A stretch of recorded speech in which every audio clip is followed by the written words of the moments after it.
Hi, I'm Luana Rubin from equilter.com. I'm here at the SAQA convention in Arlington, Virginia, and I'm here with industry icon Yvonne Porcella, and we're here to just chat about life and creativity and whatever else comes up. I thank you for joining us here.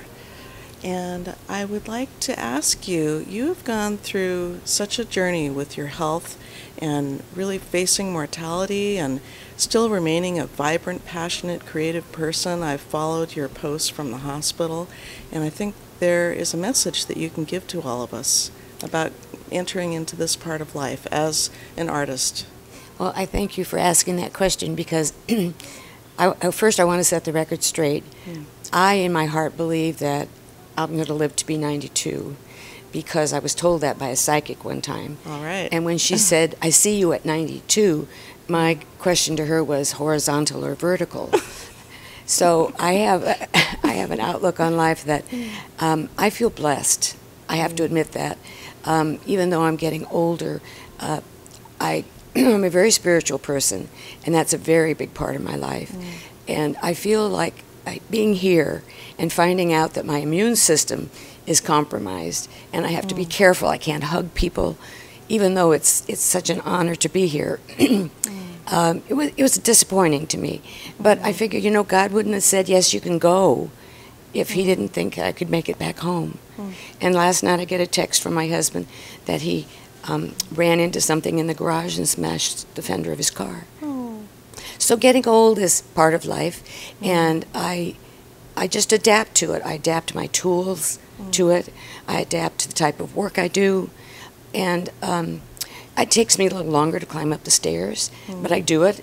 And even if I'm feeling, excuse me, if I'm feeling bad after chemotherapy, I still push myself. Yeah. What choice do you have? I don't have any choice. It's in your heart. Well, and the other thing is we live in a remote area, and my artwork saves me. It gives me something to focus on. There's just so much reading and television you can do, and I love the fact that I can have my space. I have a beautiful space, and I can just pull out my tools and just start, and I don't have to finish it. I can leave it and walk away. So. Well, talking about your inspiration, I'd like to hear about your favorite quilt. Well, I did a quilt. I had a retrospective in 2012, and I had about 70 pieces in the exhibit, starting from my days of making dolls and weaving. In fact, nobody could believe I actually wove this piece that was in the glass case.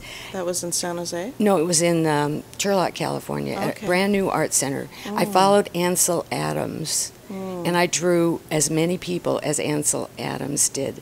So they were thrilled. They actually extended the length of my show. Oh, wow. So, but afterward, I was thinking about it. I have an extensive library on textiles. And I've been fortunate to go to museums all over the world and walk into the gift shop. And a book jumps out into my hand. And one of them was 18 Songs of a Nomad Flute. It's a story of a Chinese maiden who was kidnapped by the Mongols, the hordes, and taken from her family. And it took her father 12 years to find her. And I was musing on Las Meninas, the famous painting of the child who's been betrothed, and her bridesmaids are standing around her. And I wanted to do an homage to children who are betrothed against their will, and how do they adapt. And so the name of my piece is Regali de Amore. And it's a seated figure of a woman with all of her opulent fabrics around her. And to the side of her are 3 balloons. And what does she bring to the relationship as a bride? Purity, chastity, devotion, fear.